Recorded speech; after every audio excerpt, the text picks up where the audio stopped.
This is The Baseline, discussing the hot button topics of the NBA. Welcome everybody, you're tuned to The Baseline. Cal Lee, Warren Shaw discussing the hot button topics of the NBA. We are about roughly 2 months, per se, of basketball left to play. It is getting hot and heavy in the association. Gaps are getting narrowed down. Players are going down. There's a whole lot of shakeup going on, man. We got to put people on notice because this is what we talk about. So I'm going to roll out the red carpet from my right-hand man, 50 grand NBA aficionado, writer for www.shawsports.net, Big Kahuna PNC. He's the man that rules shawsports.net, one of the premier websites that discusses NBA basketball. My man, my brother from another mother, Mr. Warren Shaw, repping out of Fort Lauderdale, Florida. Holla back at me, Mr. Shaw. What's good, my brother? Thanks for having me as always, man. It's always great to be here on the Baseline with you, brother. Always talking the best NBA basketball. But salute to all the fans listeners of NBA Baseline as always. We have an amazing show on tap. Lots to discuss. Rookie conversation. Changes in both conferences. I can't wait to jump right in. Yeah, man. It is crazy what's already happening after the NBA trade deadline. And we have had so much great content in discussing things that have been going on, man. It's just like not enough. I feel like people may be like, we need to hear more Baseline. You know, they got to get more of the goods. So we got another great show on tap in a little bit. My man Shaw, we got another Who You Got. We got our man. He's got two names out there. We're not gonna throw them out just yet. We're gonna keep you salivating, waiting to figure out who we're gonna put on our Who You Got segment of the drop. And then we're also gonna talk about the Rookie of the Year conversation. Now that Joel Embiid is gone for the remainder of the season, has the race opened up? We'll get into that. But our breakdown topic in a few moments, we're going to talk about some key injuries that have taken place, not just in the Eastern Conference, but in the Western Conference, and what this could mean for the rest of the teams chasing the top dogs in the East. So we'll definitely get into that. And of course, I covered it coast to coast where we discussed the news happening in the association. So a lot to bring into the fold. We appreciate you and yours tuning into the Baseline NBA podcast. Be sure to get at my man Shaw at Shaw Sports NBA. Get at me at GameFace Lee. The show's Twitter handle at NBA Baseline. Available on all the major platforms. Available on iTunes, Stitcher Radio, Microsoft TuneIn, Player FM, and iHeartRadio. Also available on Google Music, Roku channel. So download any one of these platforms. Allow us to be your go-to resource discussing all things in the association. Big shout outs to our people. 16 Wins a Ring, one of the premier websites that discusses NBA content. We encourage you to go out there, check out the information. A lot of the great reporters chiming in, analysts giving their take on what's happening right now in the midst of a playoff chase. And then also the Baseline NBA podcast where you catch us on there, and also our peoples doing their thing as well too. A lot of great content to go to. So you know how we do. You know how we roll. It's time now for the breakdown. Time to break it down. To the bone gristle. Time now for the breakdown. Cal Lee, Warren Shaw, the Baseline NBA podcast. And this week for the breakdown, the topic is in reference to some key injuries that have taken place in the Eastern Conference and also in the Western Conference. Now, everybody has already talked about the serious injury that has taken place with Kevin Durant. We're going to go ahead and start with that first. Clearly, the impact that this has on the Golden State Warriors, you have already seen this take an effect. The Golden State Warriors, for the first time in about, like 2.5, 3 years, basically, has found themselves in a precarious situation. Kevin Durant suffers a grade 2 MCL sprain. He is out indefinitely. All signs are pointing towards, if everything goes as planned, he should be ready to go either by the regular end of the regular season or possibly sometime within the first round of the playoffs. But if you're the Golden State Warriors, of course, you're going to take all the necessary measures to assure that Kevin Durant is going to be as healthy as possible to make this championship run. With that being said, the Golden State Warriors have lost 2 games in a row for the first time in some I don't know how long. And already people are talking about the Kevin Durant shakeup. So Shaw, let's get right into this. What does an injury like this for Kevin Durant, for the Golden State Warriors, mean for the Golden State Warriors specifically before we even get into what this could mean for the rest of the teams in the Western Conference? Well, you can't lose one of the top 2-3 players in the NBA and not be impacted, even if you are Golden State with all the All-Stars that they have on their roster. Durant having an elite season in terms of rebounding, assisting the ball, blocking shots, all of those things, and bringing that to Golden State's team. Now, offensively, he's averaging 27 a game or whatever it is. Like, we understand that that's hard to replace, but they have enough scorers that can really kind of pick that up. And I don't think it's as simple as Stephen Curry going back to last year and, launching three-pointers from half court again and, and averaging 35, 40 points. I don't think it's going to be as simple as that. Clay, Draymond, all those guys got to pick up, but Durant's impact is going to be felt defensively. And I know you've talked about it. We've talked about on the show plenty of times that, Golden State's defense is one of the top-ranked defenses, but they do have lapses, where they aren't able to really rim protect and do those things. Durant is a rim protector. Draymond Green is obviously a guy who can stand people up in the paint, but Durant is a guy who's coming over and blocking shots on weak side and even blocking shots on the ball, if you will. That's where they're going to have the biggest issues, because you can't just plug in Iguodala now and expect him to do the same things that Durant was doing. Yes, he's switchy and he can switch on pick and roll and do those things, but Durant, his length and his his ability to kind of erase the defense or erase the offense if they get past him with his length is something that they're really going to miss. So I'm looking forward to see how they combat that rebounding and his defensive shot blocking. I mean, Kevin Durant is the epitome of what the Golden State Warriors have been clamoring and have been begging to want to do for the last couple of years. Now, let's not make any mistake about the significance and the importance of Andrew Bogut and his contributions to this basketball team for the last 2 years. And because of it, they've won an NBA championship. Andrew Bogut, to me, not only is a rim protector, but he is a lengthy presence that fills the paint. But remember, we had talked about this, how the Golden State Warriors, in many respects, were willing to trade to get Kevin Love, and was even dangling the notion, the even thought of possibly having to give up Klay Thompson to do that, because they believed that what Kevin Love can do at the 4 position is add flexibility as a power forward / center with someone that can shoot the 3 ball, something that Andrew Bogut will never do in his lifetime, right? Now you have all of that packaged with a guy like Kevin Durant. Is he as girthy as Kevin Love or as Andrew Bogut? No. But we talked about this many a times on our podcast, y'all. What Kevin Durant brings to the table defensively is he strengthens that flexibility that the Golden State Warriors couldn't get from Harrison Barnes, because to many respects, Harrison Barnes was undersized.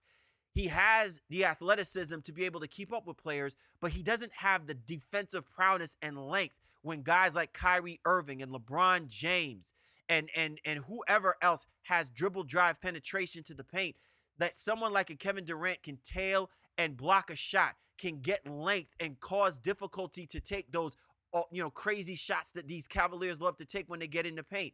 And to me, that's not something that you can just replicate. Now, I think the Golden State Warriors made a very smart move in getting someone like Matt Barnes, because even when Matt Barnes is relegated back to the bench, if eventually Kevin Durant comes back, to your point about how the Golden State Warriors have the offensive capabilities, Matt Barnes' defensive physicality can allow flexibility so that it's not just Andre Iguodala sticking LeBron James. It's not just Klay Thompson sticking LeBron James. Matt Barnes can play LeBron James at times and allow Andre Iguodala to have those matchups where he can play Kyrie Irving straight up on those switches. So I think that this was a solid move for the Golden State Warriors, because they are prioritizing upkeeping their defensive proudness, because that to me is going to be the key. And clearly Steve Kerr is banking that their offensive weaponry, having Klay, having Steph, having Dre, that is still going to be the upkeep for the Warriors to maintain what they've been doing so far this year, even though the impact of Kevin Durant and his 25.3 points per game will be missing for the remainder of this regular season. Yeah, Barnes is an excellent pickup for them, as a guy who can really defend, and same thing, can do some of the same things that Iguodala does in terms of being able to switch and guard some bigger guys, at least for a possession or two. It's not something that you want him to do all season long or all game long, if you will. But with Durant's length and his size, he was a guy, if he ended up getting switched onto a center, yes, he's slim, if you will. But again, his length is a problem for people. And, in today's game, there's not that many guys, really on the post, backing you down and throwing jump hooks over you and that type of thing. So again, I think that's where he was very valuable for them on all aspects of the game, averaging career high in rebounds and career high in assists and blocks, just doing everything he possibly could do, obviously, and then giving them 25 points per game per se. So I would like to see how they really impact use everybody to impact the defensive end. A guy like JaVale McGee is actually going to have a little bit more presence out there in terms of rim protection and rebounding. And Zaza Pachulia, all those guys, they all have to step up a little bit. But again, you just can't replace Durant that easily. Yeah, definitely. But let me also throw something out there. I'm going to be really intrigued with a possible lineup at times, which I know is going to happen, with Kerr putting out JaVale McGee, Andre Iguodala, and Draymond Green with Matt Barnes. Okay, to me, this is the kind of thing where when you have this kind of flexibility, it readdresses that depth problem perception that we said and we feared might happen because of what the Warriors did, in essence, gutting the depth of their lineup to get a Kevin Durant. But I will say that this is what also replenishes the perception about the Golden State Warriors in doing what is necessary. Look, everybody was talking about how if the Golden State Warriors did this move and getting Kevin Durant, this depth by depth lineup would be compromised, and eventually it will come to a head if they were to play against a team like the Cleveland Cavaliers, because one of the things that made the Cavaliers effective was the contributions that Tyronn Lue was getting from guys like Richard Jefferson, guys like J.R. Smith, guys like Iman Shumpert. I will now argue in some respects that while the Golden State Warriors have been fumbling around with guys like James Michael McAdoo and Looney and those, you add a veteran physical presence like Matt Barnes, and now you have those matchups that make it difficult for guys like J.R. Smith and Richard Jefferson, who probably at times never had any business getting the kind of shots that they got against the Golden State Warriors during critical stretches of the NBA Finals, now may actually be contested shots on a consistent basis. In other words, those same runs that the Golden State Warriors had failed to stop against certain teams, they have components now that they can throw out there with a little bit more confidence to put them in a position to stop those runs. Well, yeah, I agree with that. I think the thing about Golden State, though, is they have players that, although they have better defenders on the bench per se, they don't really do the offense for defense type things, especially in late game situations. So I'd be interested to see if they do throw a lineup of McGee, Draymond, Iguodala, Matt Barnes, and then I guess maybe Clay, who's actually slipped a little bit defensively out there, because they just haven't traditionally done that. Their death lineup has traditionally been, they're still their best player with Steph, Clay, Iguodala, Draymond, and even Durant this year. That's how they've used Sean it. Livingston.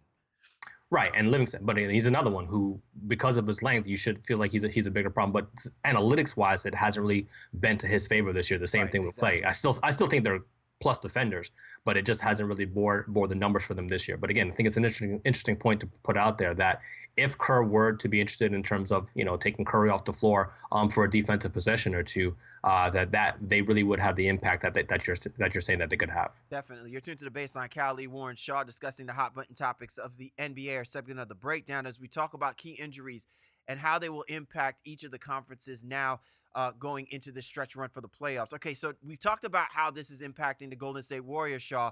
What does this now say for the rest of the teams in the Western Conference? Teams like the Houston Rockets, teams like the San Antonio Spurs, the LA Clippers, the Memphis Grizzlies. What is this now saying when you lose a guy like Kevin Durant?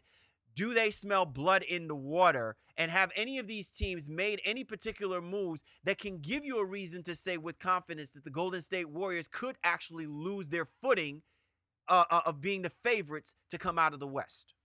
Well, I mean, it's still going to come back to when Durant is reevaluated in a month, what that really means, But to that point, though, Shaw, I mean, have we really elevated that MVP-like status on losing Kevin Durant as it impacts these other teams of what, look, the San Antonio Spurs really didn't do anything come the trade deadline as far as acquisition pickups go to really bolster or strengthen their team for whatever they have deficiencies against the Golden State Warriors too. And the Houston Rockets, they picked up, Lou Williams. So, I mean, is it really still predicated on the Kevin Durant status or situation that it doesn't give reason for these other teams to feel confident about making a run against them? Well, I think the two teams you mentioned are very confident with or without Durant. I think the question is really, again, should they even be more confident if Durant's not really going to be around, or isn't going to have to be able to have the same impact after he's come back from his injury? I think San Antonio has always felt like, listen, pull whoever out there and they're ready to rock. They just don't care. And I don't know that they are going to necessarily catch Golden State in the conference for the number 1 seed, because Pop's going to rest his guys too. He doesn't look at this as an opportunity. Like, okay, well, now we can wrestle away the number 1 seed. He's like, all right, well, great. He felt confident about their position no matter what. I think a team like Houston, though, has definitely gained more confidence, and you saw them go for it and doubling down and getting more offense and adding Lou Williams. And they beat Golden State earlier in the year in an overtime game, and very exciting, bunch of threes, a bunch of offense, and they feel like they have the firepower, and they do offensively that can match up with Golden State. The question is always going to be, when it comes to Houston, whether or not they have enough defensive presence to do the same thing. So for me, I think those two teams are definitely feeling like, all right, well, we're right there anyway. Spurs probably have no change in their mentality because they felt, like I said, they could beat them with or without Durant. I think Houston might feel a little bit more giddy now that Durant might be out. Yeah, and this to me is why I think it was so intriguing to see what the Golden State Warriors did. Because remember, Shaw, there was speculation about the Golden State Warriors getting Jose Calderon, not Matt Barnes. So I find it very interesting that they switched that up a little bit, regardless of what was going to, because look, Jose Calderon is a decent player. I don't know where he would have fit in the fold. You've already got Shaun Livingston. So unless there was some significant injury to Shaun Livingston, you've got Ian Clark.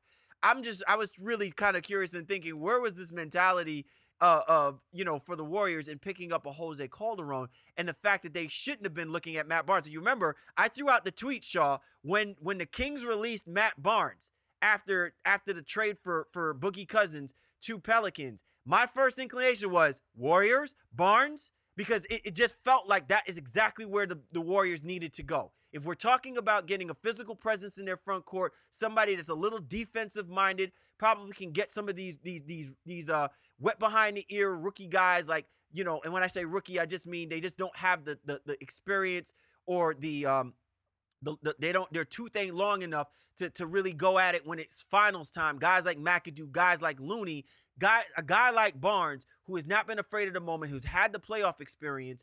That to me is a great pickup. And now, especially when you see that the Houston Rockets go more offensive minded, that's what I love, is when somebody on a chessboard goes the exact opposite of the play instead of going with the play.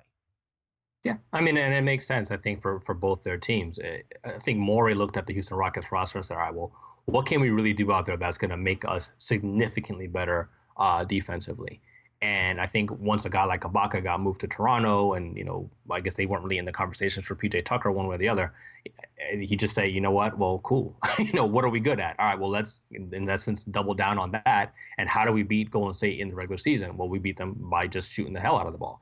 And I think that's the Rockets' approach, and that's what it's going to continue to be, at least for the rest of this season. They're not really concerned about trying to stop Golden State. They're just going to try to outshoot them. San Antonio has a balance attack where they feel like they have enough defenders and they have enough offense to kind of do both those things. So I think the gap is definitely closer than maybe Golden State may realize. Obviously, getting Matt Barnes is a huge addition and can stem the tide, especially from a defensive standpoint. But if those two teams were already confident, and I feel like they're going to just say, you know what, we have even a better shot now if KD's going to be out for a limited time. All right, Shaw, let's go ahead and switch gears to the Eastern Conference.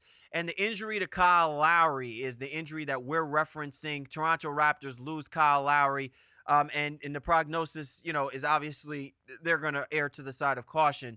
All signs point that, they hope that he's going to be back by playoff time. But certainly this severely hurts their positioning, not just in the Atlantic Division, but it also may hurt their positioning somewhere up and down the line in the Eastern Conference. At this moment, as we're recording this podcast, the Toronto Raptors sit fourth in the Eastern Conference playoff picture. So what does this impact by Kyle Lowry do to the rest of the teams, minus the Cleveland Cavaliers, who, again, have nothing to worry about because they are the top dogs in the East? Well, I think it starts at the top, as you alluded to. Boston and Washington now have to feel a little bit more secure in their standings, if you will, in that Toronto may be taking a step back. Again, getting Ibaka and Tucker was immense for them, but people underestimate the impact Lowry had.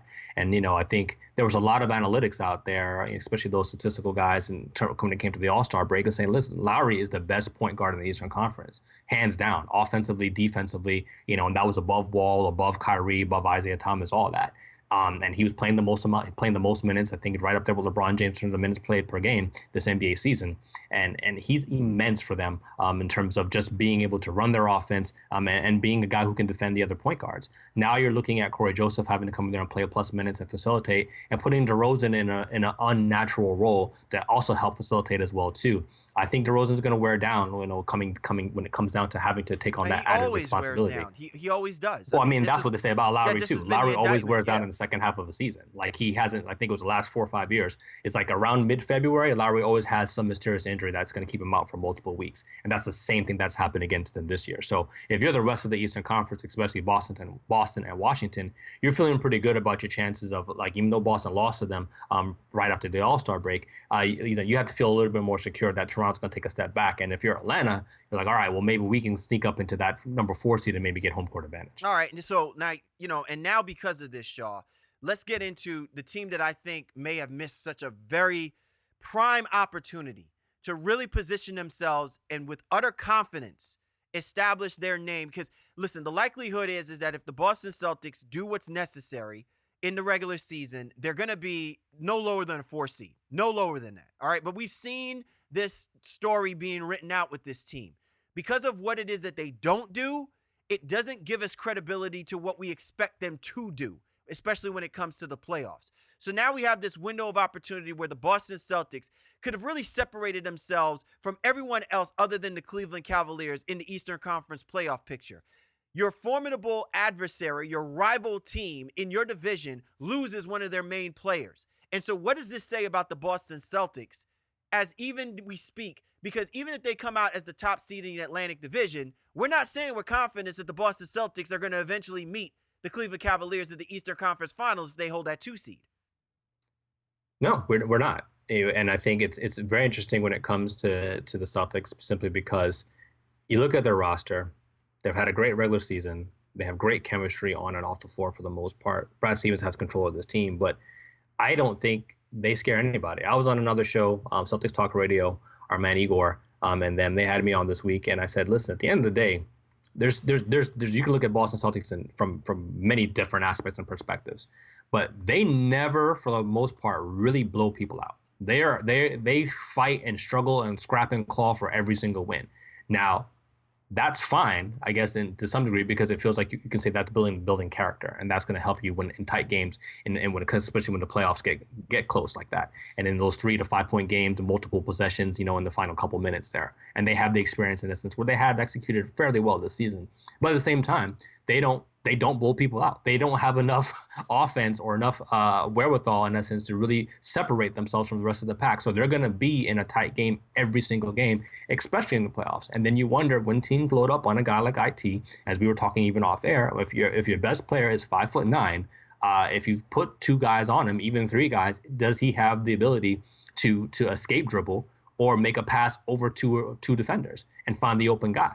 And that's where I think, no matter who Boston plays in the first round, you're going to see people picking against them, whether that's Indiana, whether that's Chicago, whether it's Detroit, or even if a team like Milwaukee sneaks in there and gets up there. I think you're going to see a lot of people say, you know what, this Celtics team isn't really that good. And sure, Boston, they are going to be one of those teams that they're happy when you pick against them, and they're going to try to rise to the occasion. But from the outsiders looking in, you can definitely see where they have some deficiencies, and they didn't make a move. They really did stand pat, and it makes you a little bit concerned about their playoff chances. All right, now let me go ahead and kind of expand on your thought process about what the Boston Celtics didn't do. And listen, to anyone who is listening to our show, you can consider this as Celtic hate. I don't care what you really consider this, because the proof is in the pudding. Okay? Sometimes it is not always about just the players on the basketball court as much as it is the moves that the organization should make to benefit the basketball team itself. Okay? The Boston Celtics had an opportunity, one, to improve their lineup at the trade deadline. Now, whether they choose to do that or not, that's fine. But you cannot tell me that with the current roster that's constructed, that they are, quote-unquote, a championship caliber basketball team, okay?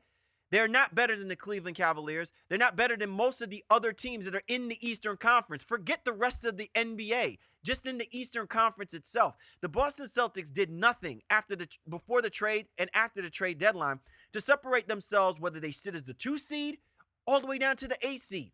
Because if the Boston Celtics actually get the 2 seed, which is somewhat shaky because the Washington Wizards are on the come up and they look like the second most improved basketball team and probably the next best thing to being some kind of competition to the Cleveland Cavaliers, the Boston Celtics did nothing to separate themselves from the rest of these teams. Would you want, if you're the Boston Celtics fan base, to be in a matchup against the Detroit Pistons, who have a formidable front court, one of the deficiencies that the Boston Celtics continually suffer against in the Eastern Conference? Do you want them playing against the Indiana Pacers, who have a formidable front court, a monster in Miles Turner, who's got a prolific two-way player in Paul George? Do you want to be playing against these guys in the first round? Can you say that they're going to blank these guys 4-0 in any kind of playoff scenario? It's not going to play out that way. And that's the point. Danny Ainge had an opportunity where he could have gotten Andrew Bogut from waivers.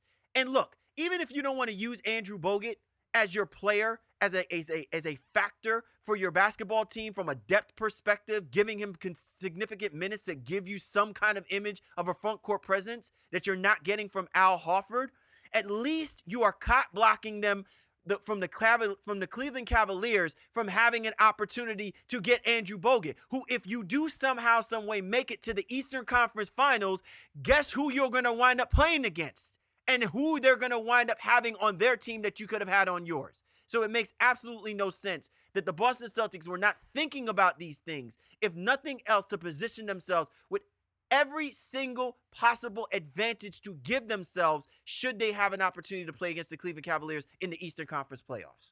Yeah, I mean, again, and they've dodged a bullet, maybe, with the entry of Lowry, because Toronto was coming. It really seemed like they were going to potentially reclaim their throne as the second best team in the Eastern Conference if Lowry had been healthy. And I mean, it's possible that they can still get better and make a run at this team, but it just doesn't look like something that is going to happen for them. And again, I agree with where I was acutely afraid for the Celtics in terms of Washington coming up and sneaking up. Washington struggled out a little bit after the All-Star break, had a tough loss against Philadelphia, and then they split at home and home against the Toronto Raptors. But this Wizards team, to me, is probably one of the better teams in the Eastern Conference, and I don't think many people are going to be picking against them in their first round, no matter who they play. And I think that's the difference, where they have the dynamics, they play good offense, they play good defense, they have dynamic players who can hit big shots, and more than one of those guys. Whereas Boston, you're really looking at IT, and that's pretty much it. Horford just hasn't been the same dude that people would have hoped he could be. Although, again, he has been good. It just hasn't been what everyone thought he was going to be.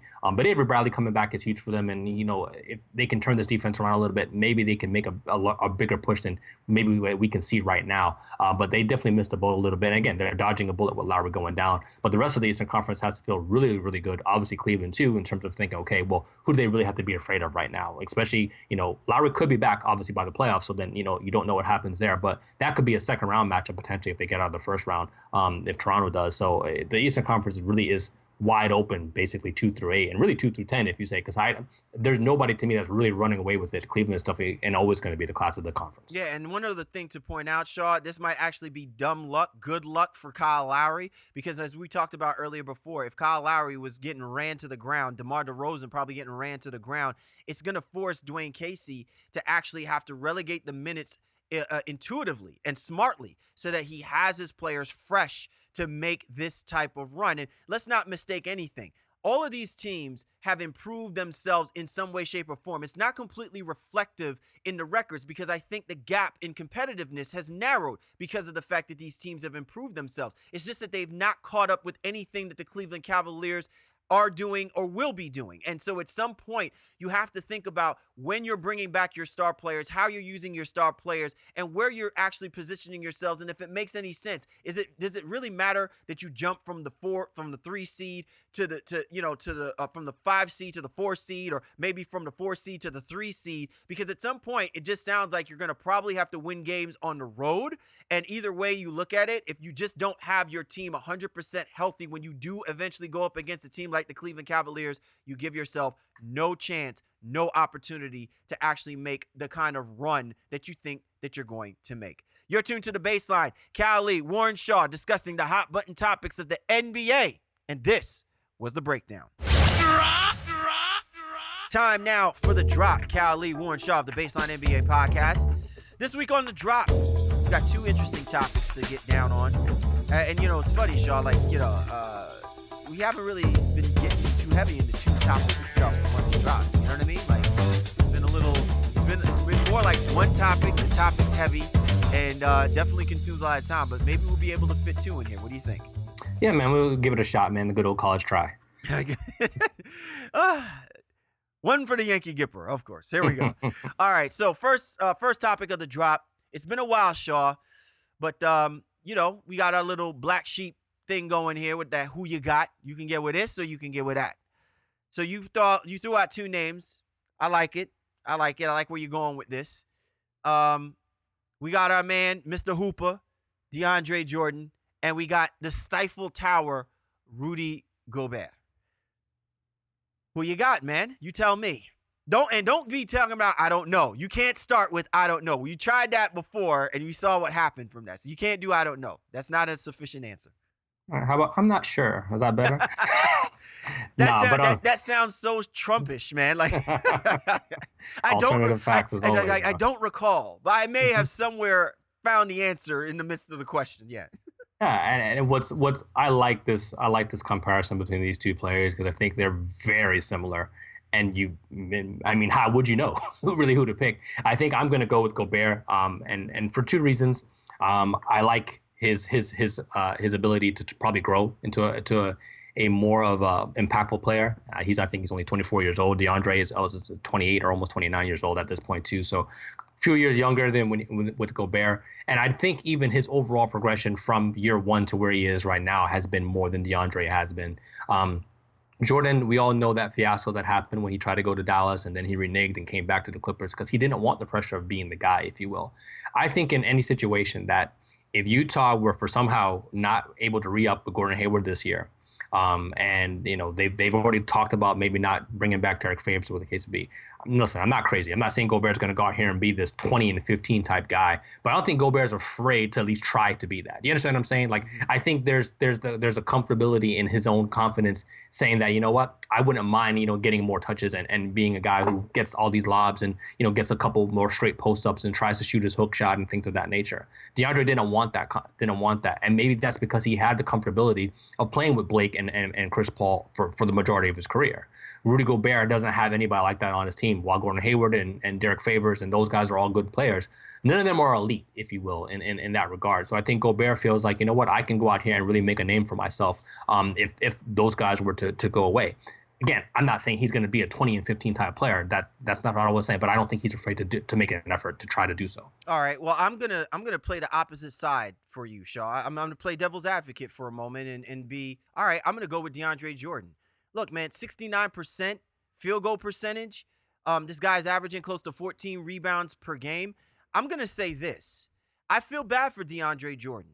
And I hate saying this because of the fact that I have so much respect for Doc Rivers as a basketball coach. But this is part of the problem at times, is you have so much respect for someone, and yet you don't really look at how he's impacting other players that have opportunity or potential to be as impactful as they could possibly be. And listen, I think we've seen this in some time or another, as Doc Rivers has emerged. He has his affinity for certain players to be the go-to guys. He's always had the affinity for Ray Allen to be a go-to player when at times he really shouldn't have been. He's always had an affinity for J.J. Redick to be that go-to player when at times he really shouldn't have to be. I'm not saying that these guys shouldn't get the ball, shouldn't shoot the ball as much, but I do think that there's something that should be said about getting the ball to a guy who has a physical presence in the paint at times and just reestablishing the inside-outside type of game. And there was a point where DeAndre Jordan was doing that for the Los Angeles Clippers. Matter of fact, he's done that numerous occasions when the Los Angeles Clippers didn't have Blake Griffin. When it's been Chris Paul and DeAndre Jordan having to hold down the fort when Blake Griffin's been injured. We have seen times where DeAndre Jordan has come out of nowhere and established games where he has like 22-point 19 rebound games with 7 block shots. We were in essence talking about him before we talked about Hassan Whiteside. The difference is the Miami Heat recognize that Hassan Whiteside has that upside that for some reason is the downside for DeAndre Jordan in the type of offense that he plays for the Los Angeles Clippers. Now, if you take DeAndre Jordan and you send him over there to Utah, I wonder how his numbers would magnify without the stardom. Because to your point, Shaw, they're very similar in each other.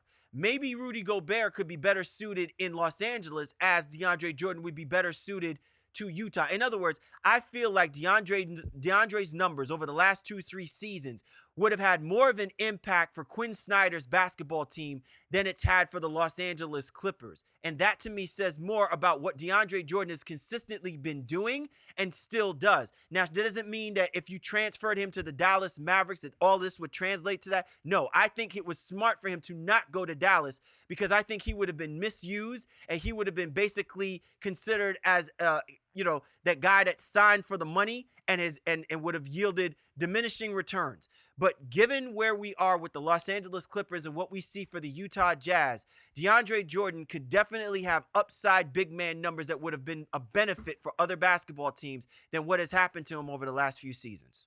Yeah, I mean, but again, they are extremely close, especially this season, both averaging roughly a little over 5 shot attempts per game, 8.6 points for Gobert, 9 points for DeAndre Jordan, 9.5 rebounds for Gobert, 10 rebounds for Jordan. So to me, all things considered, and all your points are valid, but that's why I think Gobert has more upside. Because Jordan's taken a step back this year. I feel like you're giving that upside because of the age range I'm saying the numbers are almost exactly the same, and Jordan has a better system to play in. That's what I'm saying. I think Jordan stepped back this year from where he was. And again, I agree. I don't know that Gobert has had the same ilk in terms of those 2020 type games that Jordan's been able to come up with seemingly kind of out of the blue. But again, looking at even this year alone, having Blake Griffin being out for a while, having Chris Paul being out for a while, Jordan's numbers did not really elevate to the same level. And all things considered, their numbers are almost exactly the same. So you put Gobert in a better system, I feel like he would have better numbers overall because I think he's sustaining what Jordan is doing right now, even in LA. And to me, again, yeah, the youth has a lot to do with it in terms of the type of player that he can grow into, but the system does play an impact. And that's for me why I feel like Gobert, even defensively, I think Gobert has taken another step forward defensively than Jordan has. Well, listen, I will definitely agree with you there. I think DeAndre Jordan has taken a step back defensively. I mean, the Los Angeles Clippers do not look like what they used to look like at the beginning of this season.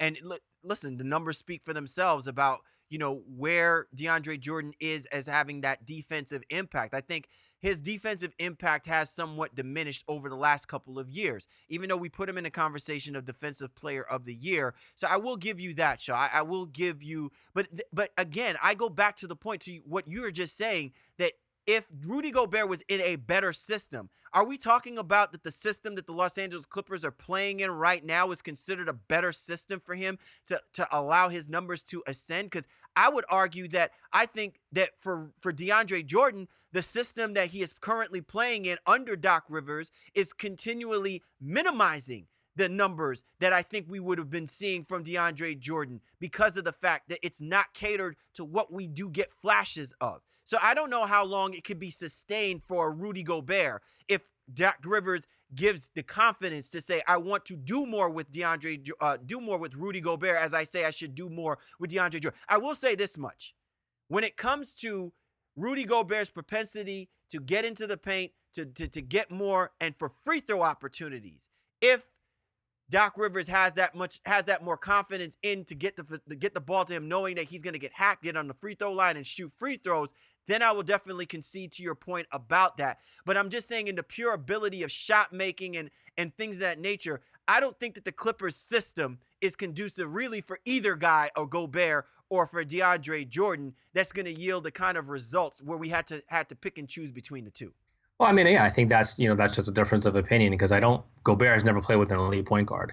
And then although Blake isn't necessarily a stretch four, He's one of the best passing bigs in the entire NBA. I mean, there's that he's averages 4 or 5 assists a game. So between those two guys playing alongside Jordan, what does Gobert have to that? And they've had a revolving point guard situation. George Hill has been in that lineup this year, but before that, they had Exum, they had Trey Burke, all in the Gobert era, if you will, too. Gordon Hayward is a good passer at his position, but Derek Favors isn't stretchy and doesn't pass the ball well at all, too. So for me, that's where I'm just saying where Jordan has had every opportunity to be as successful as he possibly can, especially from an offensive standpoint. And we all know his free throws are just not going to be what's going to be. And Gobert, to his credit, has stepped up. And he's not shooting great percentage, but at 61% this year, it's definitely better than 42% from DeAndre. So you did concede that point as well. But for me, that's where it all boils down to. I think we still have a lot more to see from Gobert than we do from Jordan. All right. Well, you have Gobert.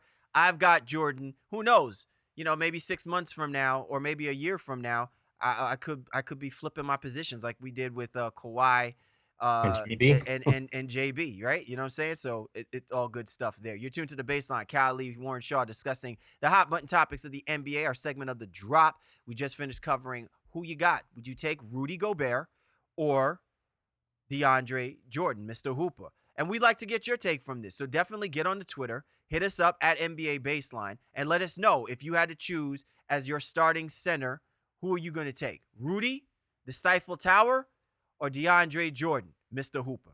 All right, so now let's go ahead and switch gears and talk about the Rookie of the Year picture. I'm sure everybody has seen it in the headlines.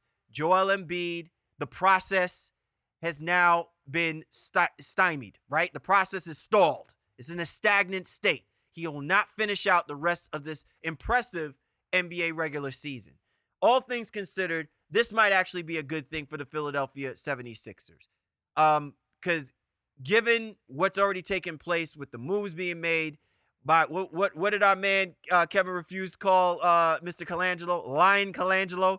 With everything that has taken place, it just seemed like a foregone conclusion to continue to push arguably your best player on the basketball court out there for what will feel like meaningless basketball games, fresh off of coming off of two, microfracture surgery injuries, ACL, this, that, and the third, all of that kind of stuff. You want to make sure that this guy is going to be absolutely ready for the next NBA season, especially with them putting Ben Simmons on the shelf. So with that being said, it completely opens up the door for the Rookie of the Year conversation. And there's a couple of names that have been thrown out there, some really impressive play by guys that have flown under the radar because of the magnitude of Joel Embiid. So, Shaw, what does this do now with Joel Embiid on the shelf about the Rookie of the Year the Rookie of the Year dubbing, so to speak? Well, yeah, I think for me, it opens it up tremendously. But I think for me, the guy who's going to take the lead and potentially be the Rookie of the Year this year is going to be Embiid's teammate, Dario Saric.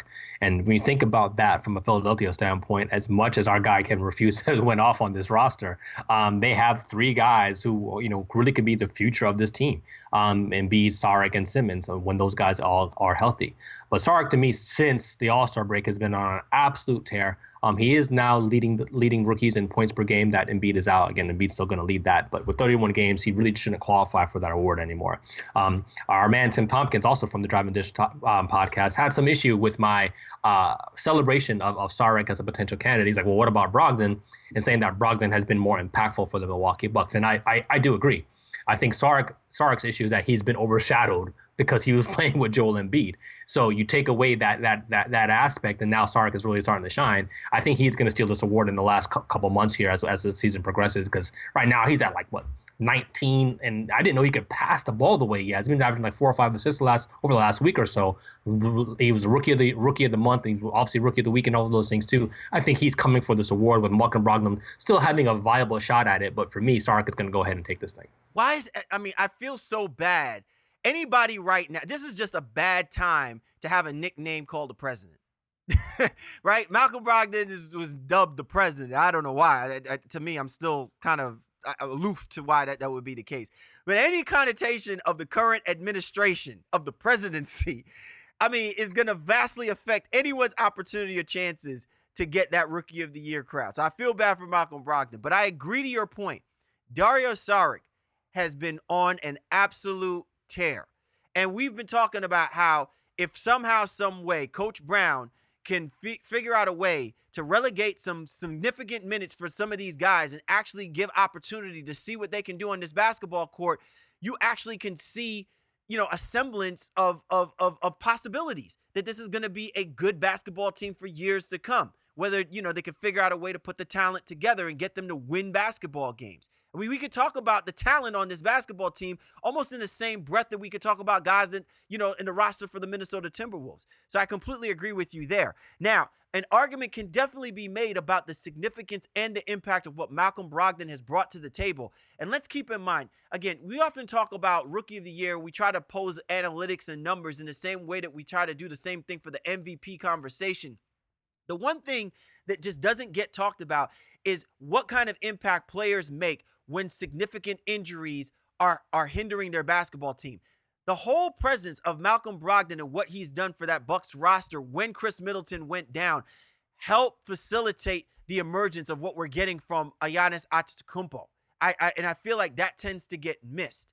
And so to me, I think that these two guys are completely the front runners, and it's really their race, to lose. We've seen guys like Willie Hernan-Gomez, who's come in and out and stuff, but I just really think with all of the chaoticness that's happening with the New York Knicks, that he's not going to get as much of a look as I think is deserving of the situation in the conversation.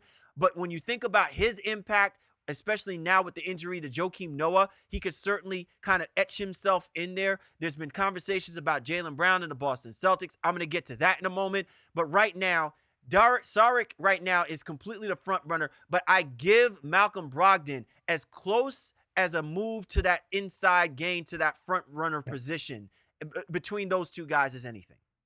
Yeah, and I don't see how it can really be anybody else. I think there's definitely split. I think in terms of in the league, in terms of thinking about Brogdon is probably the front runner. Maybe Saric is the one who's playing catch up at this point.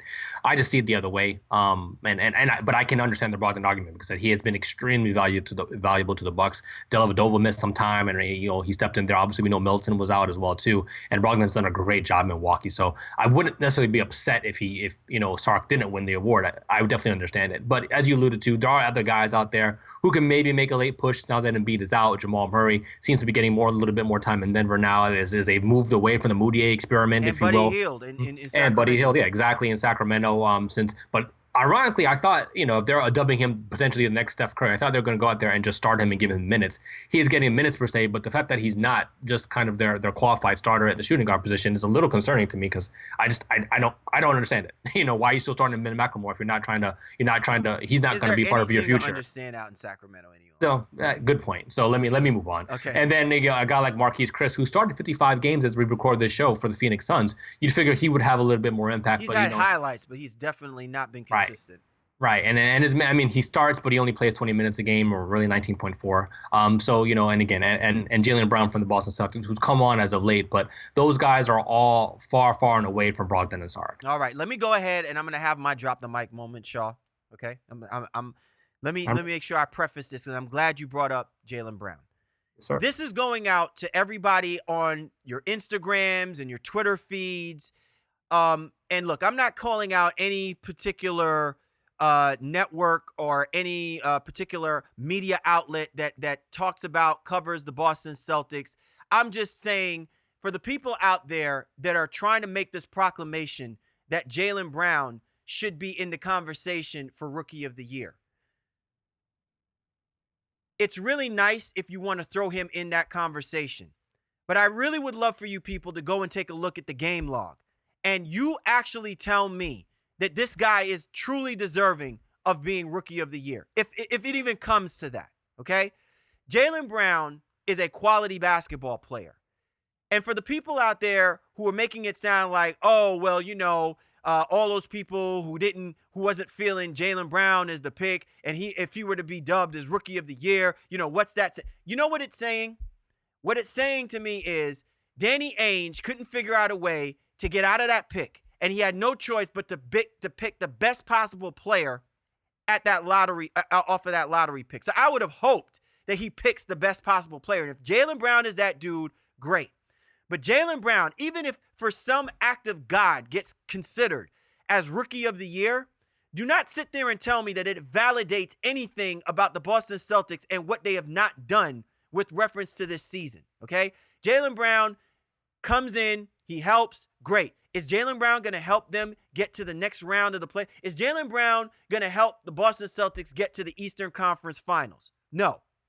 All right? And the reason is because there are times where he hasn't even been on the basketball court.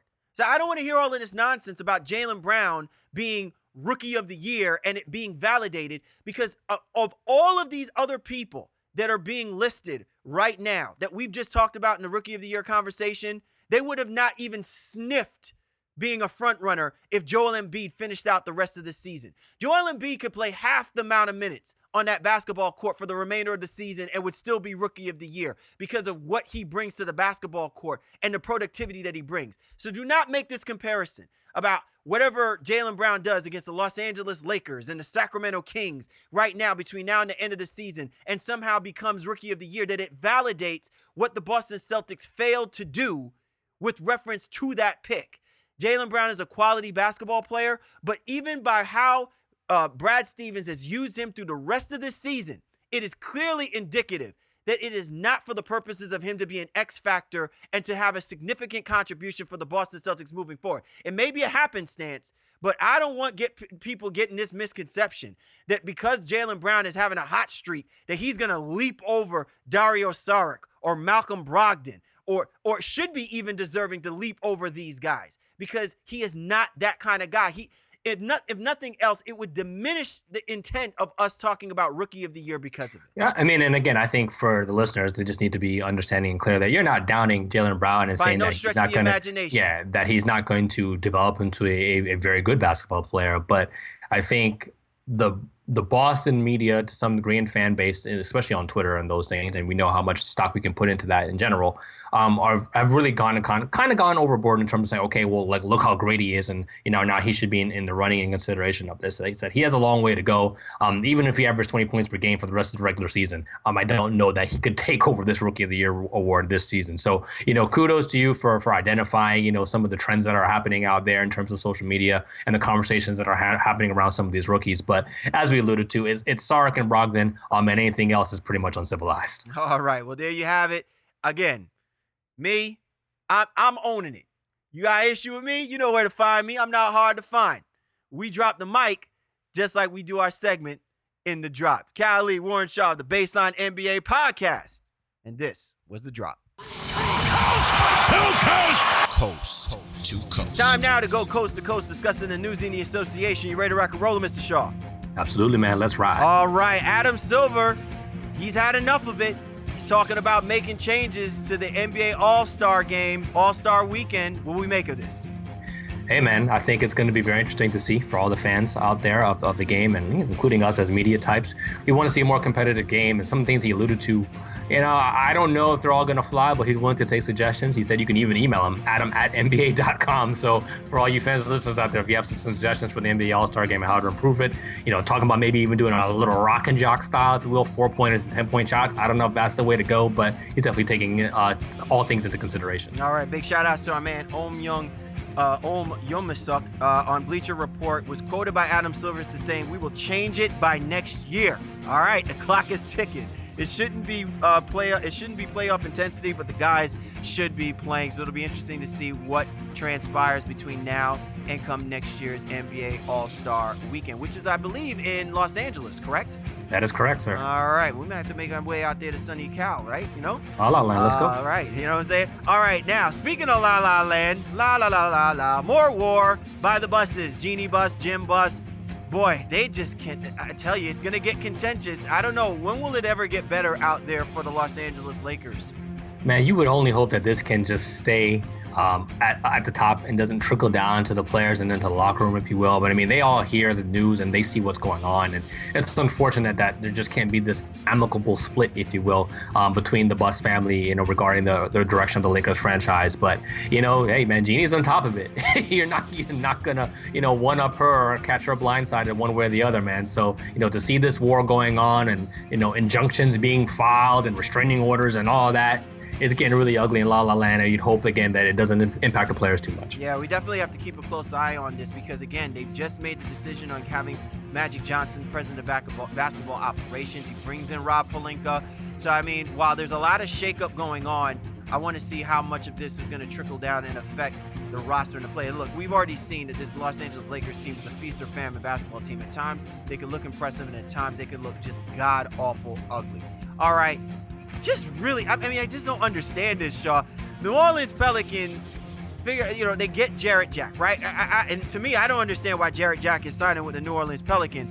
But no sooner, I mean, just another episode of the Pelican Brief, brother. First Omri Caspi, and then now Jarrett Jack. He is now out for 4 to 6 weeks, I believe, on a torn meniscus. Dude, man, I mean, you just cannot catch a break in NOLA, bro. It's absolutely unfortunate. The voodoo is just way over the top right now, bro. No, it is. It truly is. And I want to say, sincere, wishing Jarrett Jack the best, because I know he's frustrated, man. He wanted to come back and be a positive impact. And we talked about it on last week's show that he was a veteran presence that was going to try to help control the locker room a little bit and then give them some help at that backcourt position. But to see him go down, and as we record, I don't know or seen that they've waived him just yet, because then that would be what? That would have been Lance Stevenson, Omri Caspi, and Jarrett Jack. Oh, you got hurt? All right, well, no thanks. You know what I mean? So we'll see what happens with Jack, and he's got a long road coming back to his NBA career. I mean, the brief is looking like a suitcase at this point, bro. Ain't it though? All right, the Cleveland Cavaliers, man. You talk about making some power moves. David Griffin looking really good right about now, man. I mean, really good. Let's just put it like this: LeBron, you're not a GM just quite yet. They go ahead and sign Derek Williams for the remainder of the season. We knew that was coming. They also reached an agreement with Andrew Bogut. So I guess the big elephant in the room question, Shaw, the Cleveland Cavaliers are front runner to win a championship again? As we alluded to the outset of the show, absolutely. Getting Derek Williams and now adding Andrew Bogut.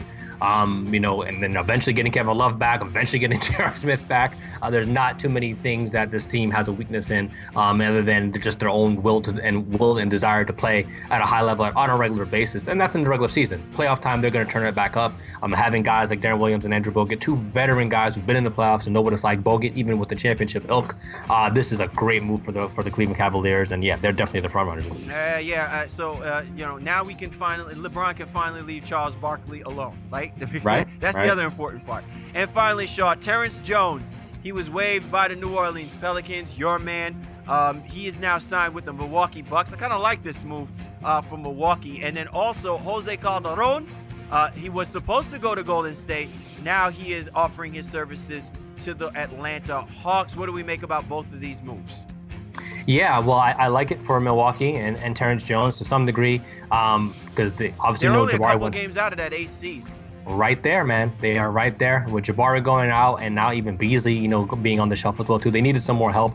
Although I've said I don't think Jones is a natural 3. I guess they can play him some spot minutes there, move Giannis there, and then put Jones at the 4, where he can be most comfortable. Nice move for him, and then I think it's an opportunity for him to showcase his skills, which is something that he was definitely looking forward to try to get a contract next year.